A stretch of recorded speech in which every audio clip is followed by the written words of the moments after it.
Okay guys, nandito tayo ngayon sa Binyan, no? Meron tayong service dito guys na LG automatic washing machine. So ito ngayon guys, testing natin, lalagay natin siya sa spin. Ayan, kung mapansin nyo guys, gumagalaw naman yung kanyang drum, ayan no. Pero hindi siya umiikot guys, parang nagji-jerk siya. Ayan. So antayin natin guys na may lumabas na error dito, no? So ayan, titingnan lang natin, no? Ayan, kung mapansin nyo guys, nagji-jerk siya. Parang nag-a-attempt siya umikot na hindi siya tumutuloy. Gumagalaw-galaw lang. Ayan. So, antayin natin guys, lumabas yung error. Ayan, kung mapansin nyo guys, nag-error siya ng EE. No? So, may problema ito guys. No? So, ang una natin na checkin, itong wire nandito sa ilalim guys, papuntang motor. Tingnan natin, baka mayroong nabalatan dito. Kasi kapag mayroong grounded dito guys, nagkakaroon din yan ng EE error. No? Tulad nyan. So, kung wala tayong nakita dyan, walang nabalatan dyan sa mga wiring dyan. Kasi usually guys, ito yung naghahasa-hasa sa body. So, nagkakaroon minsan dito yan, nababalatan siya. No? So, nagkakaroon yan ng mga grounded. Kaya pag nag-grounded dyan, nagkakaroon siya ng EE. Tagtuwa tama yan sa body. Ayan. So, yan ang unang chichikin natin. Ayan, kung good dyan, wala tayong makitang mga nabalatan dyan. Yan, inspeksyonin natin. Makikita naman natin yan guys, no? Kasi yun yung mga humahasa-hasa sa kanyang body. Diyan minsan nagkakaroon ng open wire, kaya nagkakaroon siya ng error. So, tandaan nyo guys, EE po ang problema ng washing machine na ito. Ayan. Ayan. So far, mukhang wala naman tayong nakitang problema dito. Mukhang good naman. No, ayan. Wala tayong nakitang problema. No. So, good naman yung wire nandito sa baba.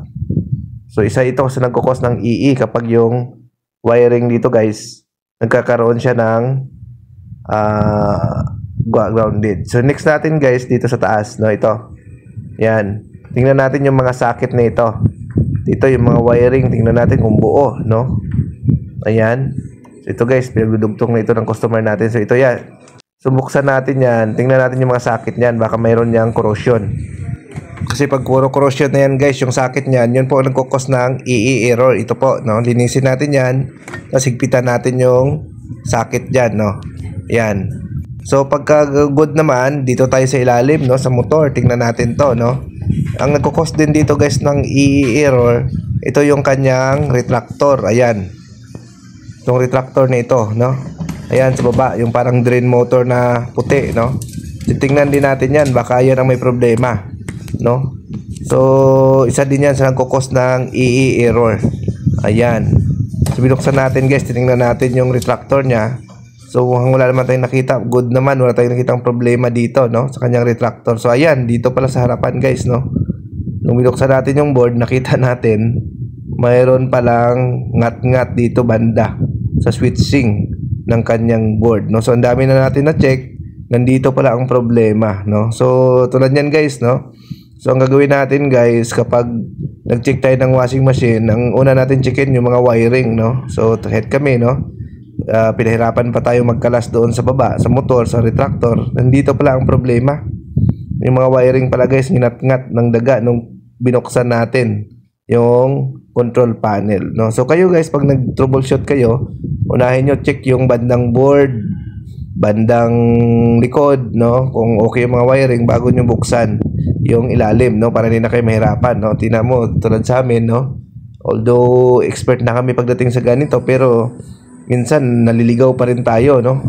Inuuna pa natin yung iba, no? Step by step kasi yung pag-check natin, nandito pala sa harap yung problema. So ayan guys, yun. After natin madugtong guys yung mga kagat, dinugtong natin, no? Ayan. So antayin lang natin siya umikot guys, ayan. Ayan, kung mapansin nyo guys, umikot na siya, no? Hindi na siya nagkaroon ng error. Ayan.